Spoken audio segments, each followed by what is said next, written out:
नमस्कार दोस्तों, स्वागत है आपका अपने यूट्यूब चैनल एटी की पाठशाला में। आप सभी को राधे राधे, जय श्री राम। और आप लोग कैसे हैं? हम लोग की ज्योमेट्री क्लास चल रही है, जिसके आज 9वीं क्लास है। इससे पहले 8 क्लास हो चुकी है, प्लेलिस्ट बन चुकी है। तो मेरी रिक्वेस्ट है आप सबसे कि जो डायरेक्ट इस क्लास को आए हो, पिछली क्लासेस को देख के आए, क्योंकि हमारा जो कॉन्सेप्ट बेसिक्स जो है वो स्टार्टिंग फर्स्ट क्लास से ही बनते हुए चल रहा है। ठीक है, हम लोगों ने जो प्री के लेवल के क्वेश्चन देख लिए थे। आज हम लोगों ने कल वाली क्लास में आपके कॉन्सेप्ट सीखे थे, उसके जो हम मेंस लेवल के क्वेश्चंस को देखेंगे। ठीक है, आइए देर न करते हुए हम स्टार्ट करते हैं। कह रहा है कोई त्रिभुज है ABC, त्रिभुज ABC में C एक अधिक कोण है। अधिक कोण यानी ऑब्ट्यूज एंगल। कह रहा है A और B के बाह्य कोण समद्विभाजक भुजा BC और AC को बढ़ाने पर क्रमशः बिंदु D और E पर मिलते हैं। यदि AB बराबर AD बराबर BE दे रखा है, तो हमसे पूछ रखा है कि आपका ACB क्या होगा। तो हम सबसे पहले क्या करेंगे, यहाँ पे एक त्रिभुज बना लेते हैं आपका क्या ABC। हमने एक त्रिभुज बना लिया आपका ABC, जो कि दे रखा है। इसमें कह रहा है C क्या है, एक अधिक कोण है। चलिए C एक अधिक कोण है। कह रहा है A और B के बाह्य कोण, A और B के बाह्य कोण। देन यहाँ पे हम क्या करेंगे, इसे बढ़ाएंगे यहाँ से, क्योंकि इनका क्या करना है, हमको बाह्य कोण निकालना है। कह रहा है A और B के बाह्य कोण समद्विभाजक भुजा BC, भुजा BC और AC को बढ़ाने पर आप BC को बढ़ाएंगे, आप BC को बढ़ाएंगे तो इनका जो बाह्य कोण होगा वो ये आएगा। और आप AC को बढ़ाएंगे जब, तो इनका जो बाह्य कोण होगा ये आएगा। ठीक है, कह रहा है भुजा BC और AC को बढ़ाने पर क्रमशः D पर, यहाँ पे D है, और बिंदु E पर मिलते हैं। ठीक है, यदि कह रहा है AB बराबर AD है, AB बराबर आपके AD है और AD बराबर BE है, BE मतलब ये तीनों भुजा क्या है, आपस में बराबर हैं। तो हमसे पूछ कर रखा है ACB ये वाला कोण आपको बनाना है। तो सबसे पहले आपको क्या करना है, आपको फिगर बनाना है, आपको क्वेश्चन को अच्छे से पढ़ना है, उसके बाद आपको फिगर तक पहुंचना है। देखिए आपको फिगर पहले समझ में आ रहा है।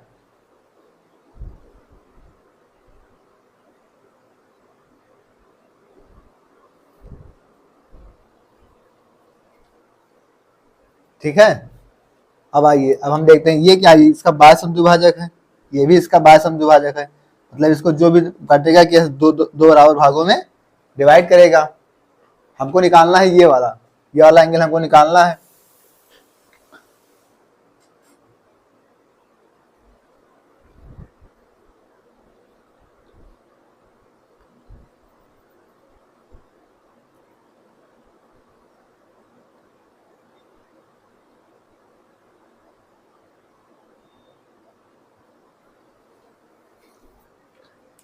अगर हम इस एंगल को अल्फा ले लें, इस एंगल को क्या ले लें, अल्फा ले लें। यहाँ पे ये वाला, ये और ये क्या है, दोनों, ये दोनों भुजा बराबर है, ये दोनों भुजा बराबर है। तो अगर आप इसमें देखिए, इसमें इस त्रिभुज में देखिए, देन इसके सामने कोण अगर ये है और इसके सामने कोण ये है, मतलब ये दोनों कोण यहाँ पे क्या हो जाएंगे, आपके बराबर हो जाएंगे। तो हम क्या कर ले रहे हैं, ये दोनों कोण बराबर हो जाएंगे, तो इसको क्या करें, इसको थीटा यहाँ मान ले रहे हैं। तो यहाँ ये क्या हो जाएगा, आपस में ये भी थीटा हो जाएगा। ठीक है, और अगर आप इस त्रिभुज में देखें तो ये क्या है, इसका बाह्य कोण है। तो बाह्य कोण क्या होता है, इन दोनों त्रिभुज के, मतलब इन दोनों के योग के बराबर होता है। थीटा थीटा क्या हो जाएगा, 2 थीटा हो जाएगा। तो ये 2 थीटा हो गया। अब दोनों को बराबर हिस्से में टुकड़ा, तो ये भी क्या हो जाएगा, आपका 2 थीटा हो जाएगा। ठीक है, और ये भुजा बराबर, तो ये अल्फा, तो ये क्या हो जाएगा, आपका अल्फा हो जाएगा।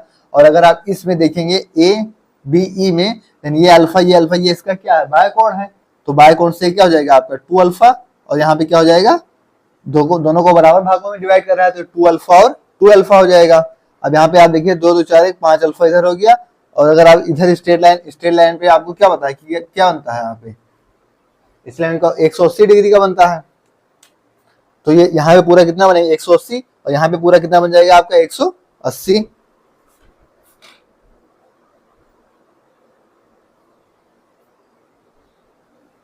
ये थीटा थीटा है ना, तो यहाँ पे आ जाएगा आपका थीटा थीटा। इसलिए ये इसका बाय कोड है ना, और ये अल्फा अल्फा है, तो ये यहाँ पे क्या हो जाएगा आपका, इसके बाय कोड में अल्फा अल्फा। ठीक है, और हम क्या करेंगे कि इसी से स्ट्रेट लाइन भी आपको क्या बनता है, 180 बनता है, नहीं अल्फा प्लस 4 थीटा कितना बन जाएगा यहाँ से, अल्फा प्लस 4 थीटा कितना बन जाएगा 180, और यहाँ पे थीटा प्लस 4 अल्फा कितना बन जाएगा, थीटा प्लस 4 अल्फा कितना बन जाएगा 180। ठीक है, क्योंकि हमें पता है स्ट्रेट लाइन पे कितना बनता है 180 बनता है, ये चीज हमको पता है। अगर हम यहाँ से ऐड कर देंगे तो 4 अल्फा 1 अल्फा कितना हो जाएगा यहाँ पे 5 अल्फा, और यहाँ पे थीटा प्लस 4 थीटा कितना हो जाएगा 5 थीटा, और 180 कितना हो जाएगा 360, यहाँ से 5 कॉमन ले लेंगे कितना हो जाएगा alpha plus theta equal to कितना 360, और 5 से इधर डिवाइड करेंगे और 5 से 35 5 दूनी 10, यानी यहाँ से आपका अल्फा प्लस थीटा कितना आ जाएगा यहाँ से 72 डिग्री। फिर आपका अल्फा और थीटा की वैल्यू आ गई 72, तो ये वाला कोण आपका कितना हो गया ACB। त्रिभुज के तीनों कोण का जो कितना होता है 180, तो अगर ये 72 है तो 180 में से 72 घटा देंगे तो ये कितना आ जाएगा आपका 108। 108 आपसे पूछा था ACB, एंगल ACB कितना हो जाएगा आपका 180 माइनस 72 बराबर कितना 108 डिग्री आपका आंसर। यानी ये आपका क्या हो जाएगा 108 डिग्री आपका आंसर। तो अगर आपका फिगर बन गया, आपका कॉन्सेप्ट क्लियर है, तो क्वेश्चन में कोई दम नहीं है। ठीक है, नोट कर लीजिए।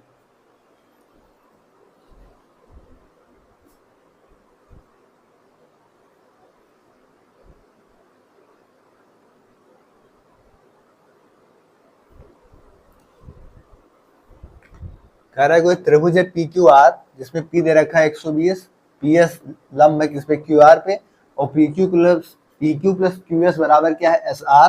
देन हमको निकालना है कि एंगल Q का मान। तो सबसे पहले हम क्या करेंगे, कोई त्रिभुज बनाएंगे PQR।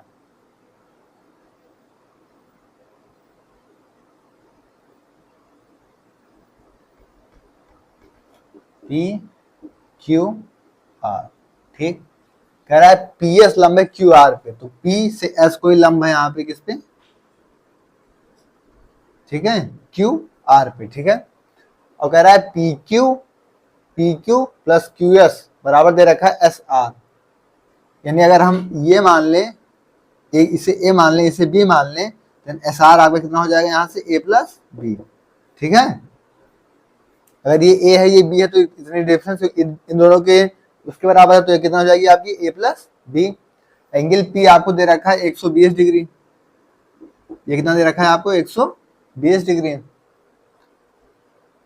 अब अगर हमें इसे जो है इस तरीके से, अगर हम इसे यहाँ से एंगल बाइसेक्टर इस पे डाल दें T करके, ठीक है, और जितना यहाँ पे देख रहे हैं इसको क्या बन रहा है, समद्विबाहु बन जा रहा है। इनकी दोनों डिफरेंस, दोनों भुजाएं यहाँ पे बराबर है। अगर ये A है तो ये भी क्या हो जाएगी A, और अगर ये B है तो कितना हो जाएगी यहाँ से B हो जाएगा। देन अगर हम इसे यहाँ से मान लेंगे इसको थीटा, तो ये कितना हो जाएगा आपका थीटा। अगर दोनों भुजा बराबर हैं तो दोनों के आमने सामने कोण क्या हो जाएंगे, बराबर हो जाएंगे। और फिर अगर आप इस त्रिभुज में देखेंगे तो ये क्या हो जाएगा, ये आपका क्या हो जाएगा, इन दोनों के एंगल बाइसेक्टर। मतलब अगर ये थीटा है तो ये कितना हो जाएगा आपका θ/2, और ये कितना हो जाएगा आपका θ/2, यानी थीटा इक्वल टू θ/2 तब थीटा आ जाएगा। इन दोनों के योग के बराबर ये इसका हो जाएगा, ये इसका क्या हो जाएगा बाय कोण हो जाएगा। तो बाय कोण इन दोनों के योग के बराबर हो जाएगा। अब अगर आप बड़े वाले ट्रायंगल्स में देखें, ये 120 है, ये थीटा है, ये कितना है θ/2, फिर आपका कितना हो जाएगा त्रिभुज तीनों अंतःकोण का योग कितना होता है 180। मतलब कि ये 120 है तो इन दोनों का योग 60 होगा, और इन दोनों का योग होगा कितना theta plus θ/2, theta plus θ/2 equal to कितना हो जाएगा यहाँ से 60। इधर कितना हो जाएगा 2 theta plus theta equal to 120, 3 theta equal to कितना 120, 3 से काट देंगे 40, थीटा की वैल्यू कितनी आ जाएगी यहाँ से 40। आपसे पूछा गया था एंगल क्यू की वैल्यू, यानी थीटा की वैल्यू पूछ रखा था, तो कितना आ जाएगा आपका 40 डिग्री आ जाएगा। ठीक है, नोट कर लीजिए।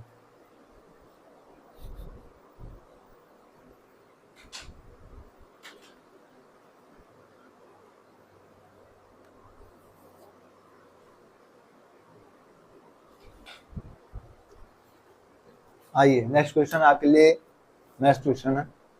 इससे पहले कॉन्सेप्ट जान जाइए कि लार्जेस्ट साइड के सामने जो होगा, लार्जेस्ट साइड के सामने होगा आपका क्या, लार्जेस्ट एंगल। ठीक है, और स्मॉलेस्ट साइड के सामने होगा क्या होगा आपका स्मॉलेस्ट एंगल। ठीक है, इस चीज को आप जो है नोट कर लीजिएगा, ये आपका क्या है कॉन्सेप्ट। ठीक है, कह रहा है कि यदि एबीसी एक त्रिभुज है, ठीक, एबीसी त्रिभुज जिसमें बी जो बड़ा सी से, बी बड़ा है आपका सी से, ठीक है, तब इनमें से कौन सा कितना सही है, दे रखा है ए बड़ा बी बड़ा सी, या सी बड़ा ए से बी से, या बी बड़ा ए से सी से, या बी बड़ा जो है सी बड़ा उससे बड़ा ए, ठीक है। देन आइए देखते हैं, कह रहा है यहाँ पे दे दिया कि बी जो बड़ा है वो सी से बड़ा है, तो बी तो बड़ा होगा सी से, बी बड़ा होगा सी से, तो सी कैसे बड़ा हो गया, बी बड़ा होगा सी से, बी बड़ा होगा सी से, चलिए ठीक है। अब अगर बी बड़ा है सी से, तो यहाँ पे क्या है आपका, इस तरीके से तीनों 60-60 होना चाहिए, ठीक है, यहाँ पे भी इस तरीके से 60 होना चाहिए, यहाँ क्योंकि त्रिभुज तीनों कोण कितना होता है 180, लेकिन कह रहा है कि बी बड़ा है 60 से, यानी 60 से ये बड़ा होगा, तो जाहिर सी बात है ये क्या होगा 60 से कम होगा, लेकिन ये क्या होगा, ये तो 60 ही होगा ना, मतलब ए बड़ा हो गया आपका किससे, सी से, यानी सबसे बड़ा बी हो गया, सबसे बड़ा आपका क्या हो गया, बी हो गया, फिर ए हो गया, और फिर क्या हो गया सी, तो ये आपके इसी ऑप्शन में है, सबसे बड़ा बी, फिर सबसे छोटा ए, फिर उससे छोटा सी, तो यही आपका क्या हो जाएगा आंसर। तो इस कॉन्सेप्ट को आप याद रखिए, लार्जेस्ट साइड के सामने क्या होगा लार्जेस्ट एंगल, और स्मॉलेस्ट साइड के सामने क्या होगा स्मॉलेस्ट एंगल, ठीक है, नोट कर लीजिए, आपके प्रीवियस ईयर में आज से क्वेश्चन आए।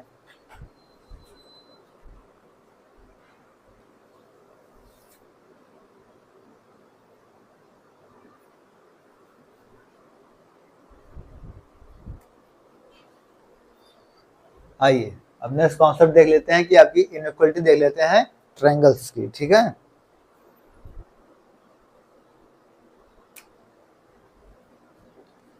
कह रहा है कि sum of any two sides of triangle is more than the third side, मतलब कोई ट्रायंगल्स होगा तो उसके जो है दो भुजा का जो योग होगा वो तीसरी भुजा से क्या होगा बड़ा ही होगा ना। आइए जैसे ये कोई मान लीजिए आपका क्या है त्रिभुज है ए बी सी, ए के सामने ए मान लीजिए, बी के सामने बी है, सी के सामने सी है, ठीक है। देन यहाँ आपका अगर ए प्लस बी कर रहे हैं हम, देन ए प्लस बी किससे बड़ा होगा सी से, अगर बी प्लस सी कर रहे हैं यहाँ पे तो बी प्लस सी किससे बड़ा होगा ए से, और अगर आपका क्या कर रहे हैं हम ए प्लस बी कर सी हो गया, बी प्लस सी कर लिए, और अगर आपका ए प्लस सी कर लिए यहाँ पे तो ये किससे बड़ा होगा बी से, मतलब किसी भी दो भुजा का योग अगर करेंगे तो तीसरी भुजा से क्या होगा बड़ा होगा। ये कह रहा है कि sum of any two sides of triangle is more than the third side, ठीक है, नोट करिए।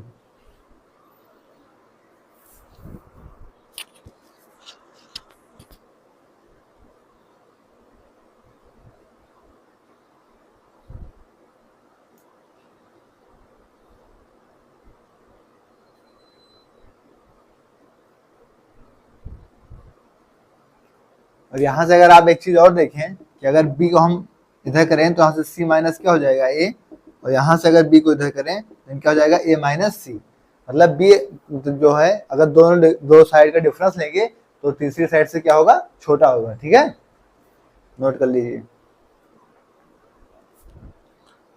मतलब यहाँ से हमें यही मिल रहा है कि दो साइड्स का जैसे c माइनस ए का ले लिया हम डिफरेंस लेंगे, न प्लस माइनस तो होगा, डिफरेंस अगर डिफरेंस का मतलब हो गया कि आपको 2 में से 4 भी माइनस करें तो 2 ही आएगा, -2 नहीं आएगा, ये तो पता ही होगा। दो साइड के अगर डिफरेंस भी ले रहे हैं तो वो जो है वो तीसरी साइड से तो छोटा होगा, लेकिन जब उनका सम लेंगे तो क्या हो जाएगा तीसरी साइड से बड़ा हो जाएगा, ठीक है। तो इस कॉन्सेप्ट को आप अच्छे से देख लीजिए, इस कॉन्सेप्ट आगे पीवाईक्यू में आए हुए बहुत से क्वेश्चंस हैं, उनको हम लोग क्या करेंगे सॉल्व करेंगे, नोट कर लीजिए। इसी कॉन्सेप्ट पे भी लगाएंगे कि उनका जो डिफरेंस होगा वो तीसरी साइड से क्या होगा छोटा होगा, और उनका जो सम होगा वो तीसरी साइड से, दो साइड का डिफरेंस तीसरी साइड से छोटा होगा और दो साइड का जो सम होगा वो तीसरी साइड से बड़ा होगा, ठीक है। इस कॉन्सेप्ट को याद रखिएगा, नोट करिए। आगे बढ़ते हैं।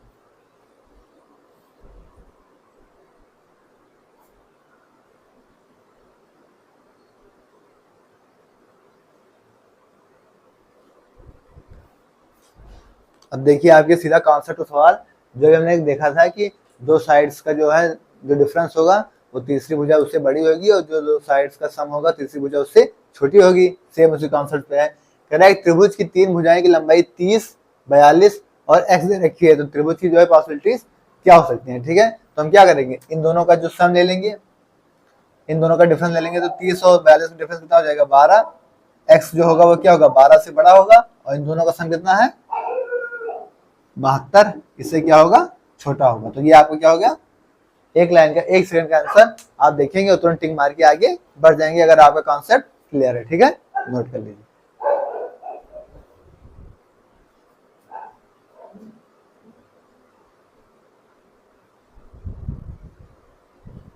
नेक्स्ट क्वेश्चन कह रहा है त्रिभुज की दो भुजाओं की लंबाई आपकी दे रखी है 14 और 9 दे रखा है, तो तीसरी भुजा की लंबाई हमको निकालना है। तो सीधा कॉन्सेप्ट सवाल है आपका, इन दोनों का डिफरेंस और इन दोनों का सम, आपको ये दो चीज देखना है। अगर हम तीसरी भुजा x मान ले रहे हैं तो x क्या हो सकती है कि 14 से 9 घटाएंगे आप तो क्या 5 से बड़ी होगी, और किससे छोटी होगी 14 5 19, 14 9 कितना होगा यहाँ पे 23, तो 23 से छोटी होगी, 5 से बड़ी होगी 23 से छोटी होगी, तो 5 तो हो नहीं सकता, 23 हो नहीं सकता क्योंकि 23 से क्या हो छोटी, 24 हो नहीं सकता क्योंकि 30 से हमें छोटी लेना, तो कितना हो जाएगा 17 आपका आंसर। x बराबर क्या हो गया यहाँ पे 17। तो आप देखते अगर कॉन्सेप्ट क्लियर है तो आपके क्या करेंगे आप लोग देखते सीधा आंसर टिक मार देंगे। नोट करिए।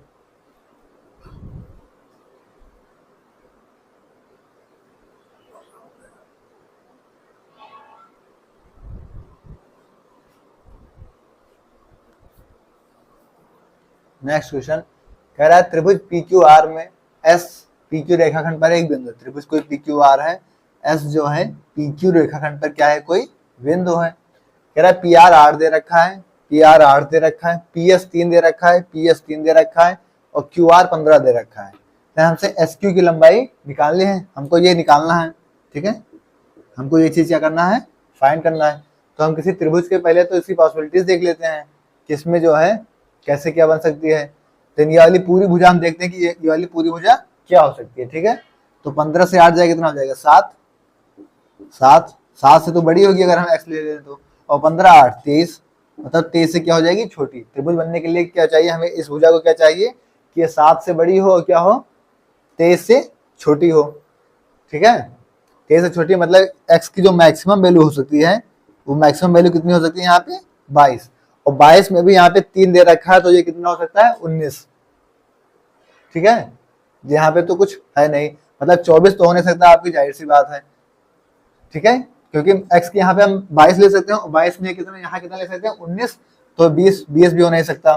ठीक है, और यहाँ पे 7 से तो ज्यादा लेना पड़ेगा, तो 3 है तो 4 तो हो नहीं सकता आपका, क्योंकि 7 से हमें बड़ी लेना है। तो आपके लिए ऑप्शन क्या बच गया 13 आपका क्या आ जाएगा आंसर। तो अगर आपका आंसर क्लियर है तो आप देखते हैं क्या करेंगे आंसर टिक करके आगे बढ़ जाएंगे। ठीक है, नोट कर लीजिए, सीधा कॉन्सेप्ट के सवाल हैं आपके। अगर कॉन्सेप्ट क्लियर हो गए हैं तो आपको कोई दिक्कत नहीं आएगी, इसलिए कॉन्सेप्ट जो है ज्यादा मेहनत करिए। नोट करिए 13 आपका आंसर आ जाएगा ये चीज। ठीक है, नोट करिए।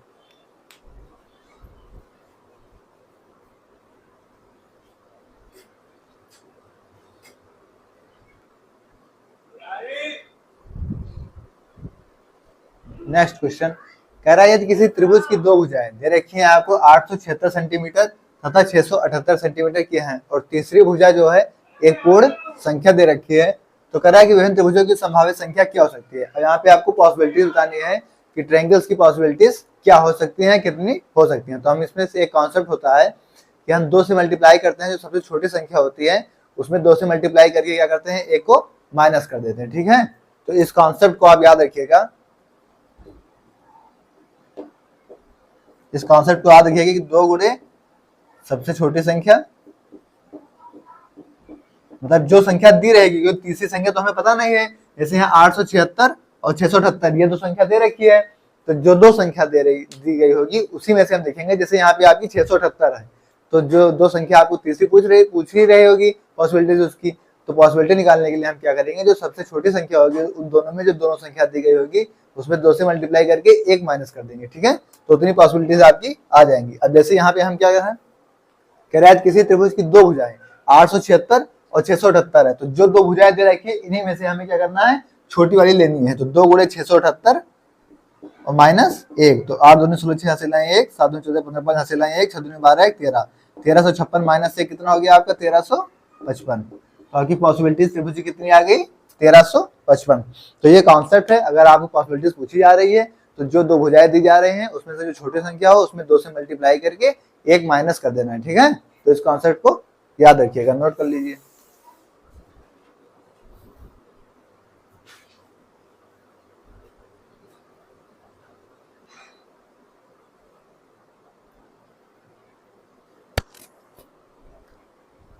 नेक्स्ट क्वेश्चन कह रहा है उन सभी त्रिभुजों की परिमापों का योगफल ज्ञात कीजिए। यानी त्रिभुज के परिमाप, पहले आप त्रिभुज के परिमाप निकालिए, फिर उनका योगफल ज्ञात करिए, जिनकी भुजाएं दे रखी हैं 14, 25 और x सेंटीमीटर, जहां x क्या है, पूर्णांक है। तो दो भुजाएं आपकी दे रखी हैं 14, 25 और x, ठीक है। तो सबसे पहले हमें निकालना है इसका परिमाप, और परिमाप का क्या करना है, योगफल निकालना है। तो हम सबसे पहले यहाँ पे क्या करेंगे, आपका हम पहले देख लेते हैं कि इसकी जो x की जो वैल्यू हो सकती है वो किसके किसके बीच में कैरी कर सकती है, ठीक है। तो 14, 25 है, तो एक बार माइनस ले लेना, एक बार प्लस ले लेना। तो माइनस लेंगे कितना हो जाएगा, 14, 25, 11, यानी 11 से तो बड़ी होगी, और इन दोनों का सम कितना हो जाएगा, 5, 4, 9, 2, 3, 39 से क्या हो जाएगी, छोटी। x की वैल्यू क्या आ सकती है कि 11 से बड़ी और 39 से छोटी, ये चीज हमको पता चल गई। अब हम नंबर ऑफ पॉसिबिलिटीज अगर देख लें, इसकी पॉसिबिलिटीज देखें अगर इसकी, कितने ट्रायंगल्स बन सकता है, तो छोटी वाली संख्या में 200 मल्टीप्लाई करके एक माइनस कर देना है। ये चीज आपको अभी अभी बताया गया। तो 14, 28 माइनस से कितना हो जाएगा यहाँ पे, 27, ठीक है। क्या हो गई आपकी, 27 हो गई। अब अगर हम देखें कि मतलब इस संख्या कौन कौन सी बन सकती है, तो एक 14 और 25 ये तो है ही है। 11 से एक ज्यादा होगी, क्या होगी, 12। फिर क्या बन सकती है, 12 से एक ज्यादा 13, 14, 25, फिर 13, फिर अगर उससे ज्यादा देखेंगे तो क्या हो सकती है, 14, 25, 14, फिर ऐसे ऐसे ऐसे बढ़ते हैं। तो कितना जा सकती है यहाँ पे, 38, 39 से छोटी होनी चाहिए तो कितना जा सकती है, 38 तक। 14, 25 और 38, तो ये आप देखिए आपको क्या मिला, 12, 13, 14, ये क्या AP में बढ़ते जा रहे हैं, ठीक है। देन अगर हम इनका परिमाप लेंगे तो परिमाप कितना आ जाएगा, यहाँ से परिमाप लेंगे तो इन सबका योग कर लेंगे, तो 5, 4, 9, तो 11, और एक बच जाएगा इधर, तो 1, 2, 1, 3, 1, 4, 1, 5, 51। फिर यहाँ पे जोड़ लेंगे आप, 5, 4, 9, 3, 12 के 2, फिर 2 और 2, 4, 1, 5, ठीक है। 51, 52, फिर से 53, ऐसे ऐसे ऐसे लास्ट में कितना आ जाएगा आपका, ये 5, 4, 9, 9, 8, 17 के साथ हंसला 1, 3, 1, 4, 2, 6, 1, 7, ठीक है। अब आप ये देखिए कि क्या है, एक एक इसमें क्या हुआ, बढ़ता जा रहा है। तो हम क्या करेंगे, इसमें समांतर श्रेणी का फार्मूला लगा देंगे। समांतर श्रेणी का फार्मूला क्या होता है, पदों का योग निकालना है, क्योंकि यहाँ पे क्या है, परिमाप का योग, परिमाप का योगफल निकालना था। तो परिमाप का हमने योगफल निकालेंगे तो क्या होगा, ये समांतर श्रेणी में, और समांतर श्रेणी में क्या होता है, n/2 और फर्स्ट प्लस लास्ट टर्म, ये फार्मूला होता है समांतर श्रेणी में जो है n पदों का योगफल निकालने के लिए, ठीक है। देन आइए निकाल लेते हैं।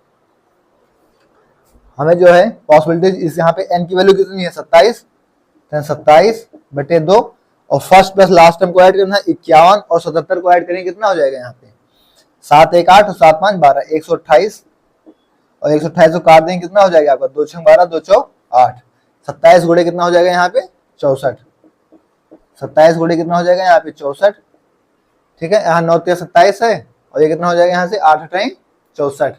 तो अगर इसका हम जब क्यूब कर देंगे तो 12 का हो जाएगा। अगर यहाँ से इसे बना लेंगे 12 का क्यूब, 12 क्यूब कितना होता है, 1728। तो ये आपका क्या आ जाएगा, इसके परिमाप का योगफल। तो ये आपका क्वेश्चन था, मतलब आपको परिमाप निकालना था, उसके बाद परिमाप का योगफल निकालना था।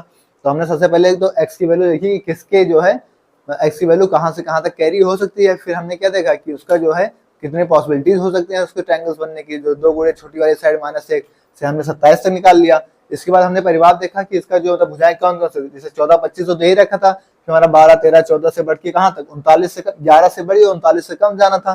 तो 11 से बड़ी 12 से लेके 39 से कम कहाँ तक जाए गई, 38 तक आ गई।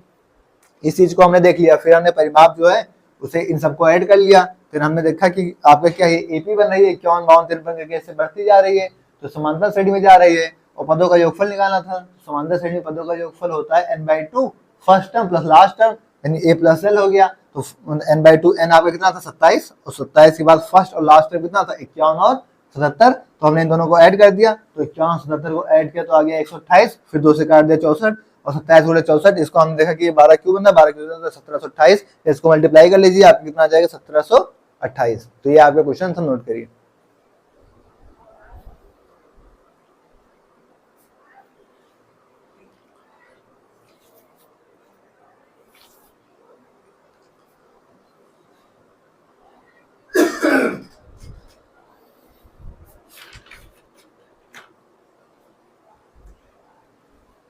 तो दोस्तों आज की क्लास यहीं तक रहेगी।